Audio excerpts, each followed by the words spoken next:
Quick fix for slow Wi-Fi on Android. Hey guys, in today's video, I'm going to show you a quick and easy fix if your Android phone is experiencing slow Wi-Fi. So make sure to watch this video till the end, and let's get started. First, turn airplane mode on for a few seconds, then turn it off again. This quickly resets your network connections. Now go to Settings. Once in the Settings, tap on Wi-Fi. And here, make sure you're connected to the correct network.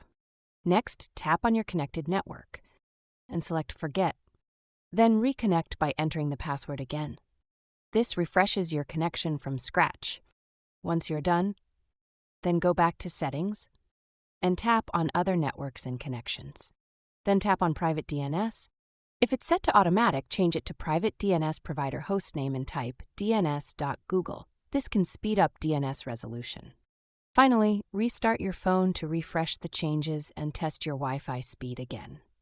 That's all for the video. Try these tips and you should see a noticeable boost in your Wi-Fi performance. If this helped, give it a thumbs up and don't forget to subscribe for more quick tech fixes. See you in the next one.